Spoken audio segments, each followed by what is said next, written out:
Well, this is a review of the Patriot Lighting color changing 118-inch flexible tape light. And hopefully this goes a little better than the other tape light I reviewed recently.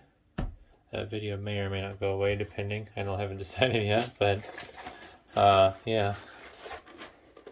So this comes with a bunch of stuff. Documentation. There's an LED controller in here and the remote.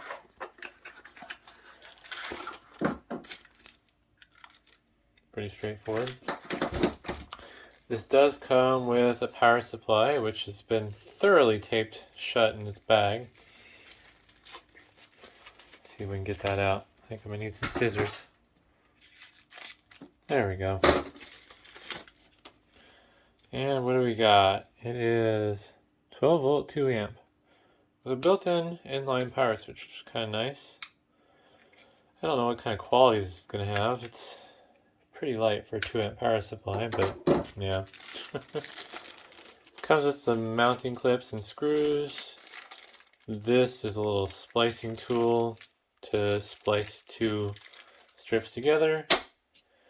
And this is kind of like an extension splice, where if you have a spot where you don't want the light to be. Problem is this isn't very long. Don't have a tape measure handy, but I would guess this is about 1 foot long. This one is clearly marked on which way they go. So there's an arrow on each end that point towards each other. I will say, now that I have more experience with these LED strip lights, I do find it to be quite disappointing that they don't key these, so you can't plug them in incorrectly. But I'm not aware of whether or not it'll cause damage if you do it incorrectly, so if it doesn't cause damage, then it really doesn't matter. I'm already noticing some worrying damage there. It's like this connector is melted or something. Oh, that's cool. They have an arrow on both sides, so you can't screw up. So that's a nice touch. A little bit of like adhesive residue on this end that I just rubbed off with my finger. And hard to say what this backing is. It kind of resembles the 3M logo, but I'm not going to hold my breath and assume that it is. You never know with this cheaper stuff. This only costs $20. It's a bit longer than the other LED light strip I tried buying recently for $12. Basically 4 feet longer. So I'm going to plug in the, wow, it's quite pop. Plug in the power supply. See if it turns on right away. Yep, looks like it's in a color cycling mode. Something tells me these are all made in the same factory, in all honesty, but anywho, let's turn that off for now. Yeah, it comes on this nice long spool. The big question will be, are there any LEDs that have failed on this one? I'm going to be hopeful and say that they're all good.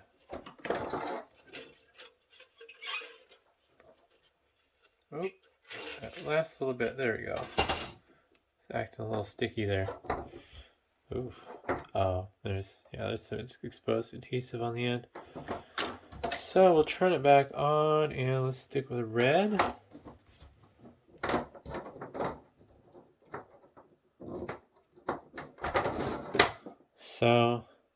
So far, no bad LEDs. Now we'll go to green. Still looks awfully weird in the camera. The camera doesn't seem to like the exposure of these LEDs. It doesn't recognize the colors properly because they look more like a pale lime green in person. So yeah, so far so good. All the LEDs work. And then this will be blue. I'm not seeing any bad segments, which is nice. Yeah, let's go to white. Oh wow, white looks pretty violet in person and even more so on the camera. That's funny. Definitely not a very good white. Let's see that. Let's see if we make it dimmer. Dimmer works. They definitely strobe a lot more on the camera than they do in real life.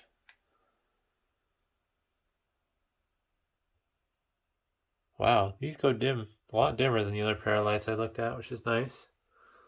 Although they don't look so white at this brightness level because the individual segments are quite clear.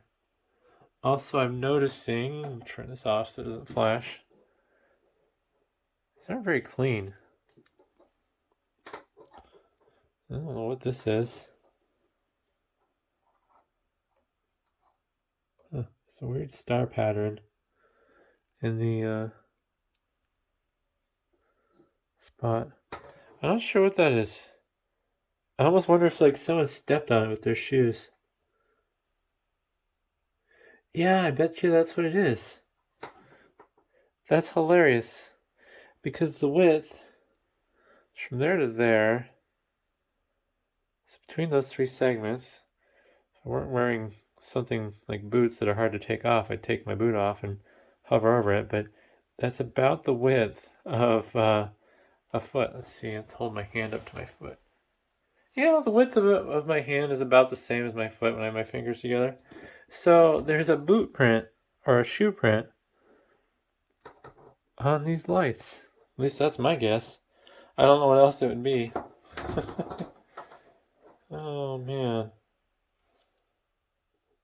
Yeah, the rest of it looks fine.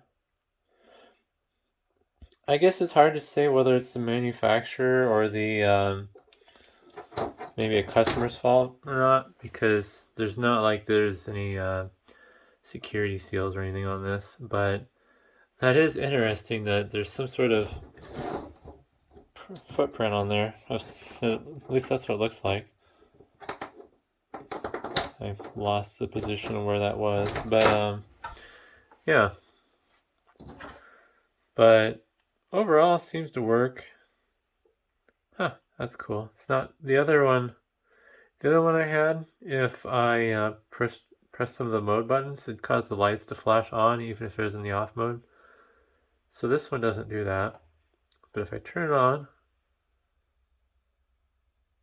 it will let me select the various modes.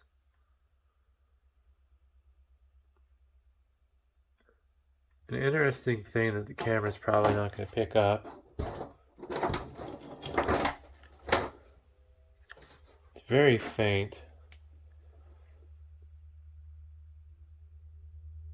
I can hear the LED control box. It's buzzing. Part of that might be because of the brightness level I have it on though. So I'll turn it up. I don't know what a normal.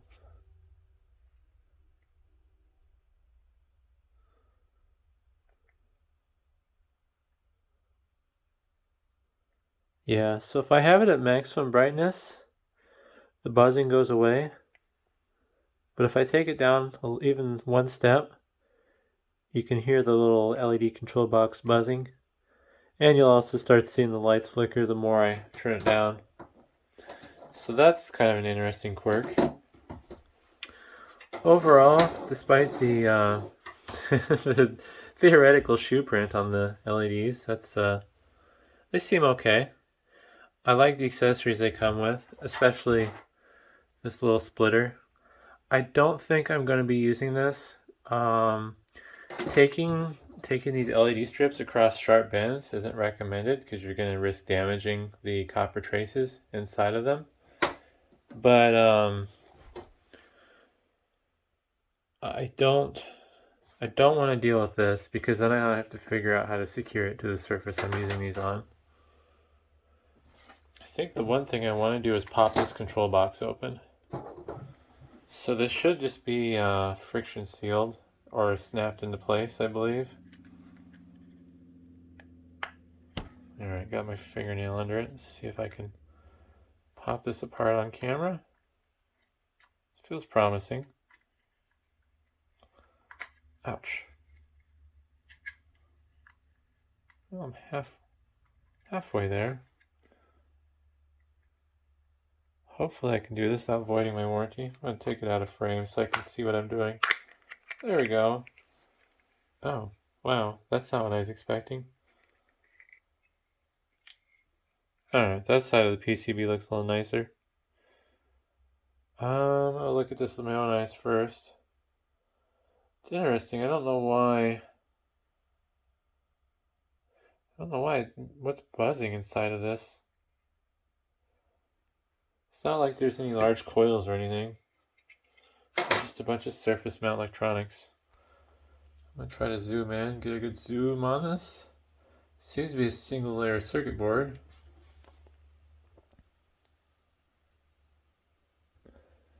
Rotate so you can read that chip properly. Hopefully I can hold my hands. I'm guessing that's just a microcontroller.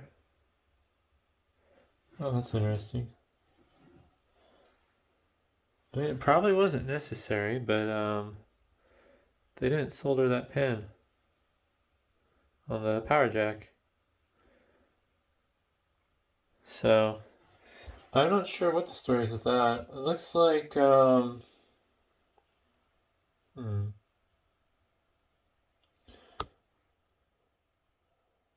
Just taking a quick look at this. I'm gonna guess that these two chips have to do with the microcontroller and the RF receiver. And these are the power input areas. Probably to prevent reverse polarity, maybe those are some diodes. And then I'm guessing these three transistors are what manage the pulse width modulation for the dimming effects. Because, yeah, so these three wires are going to be the RGB, and then this is marked positive, but they used a black wire, which is weird. That must be the power then that feeds the LEDs. Interesting. At least I can look at the controller board on this one, unlike the other one. The other one I had, it was basically just it was a tiny circuit board that was covered in heat shrink and just in line with the power lines. So yeah, this is just a snap together case.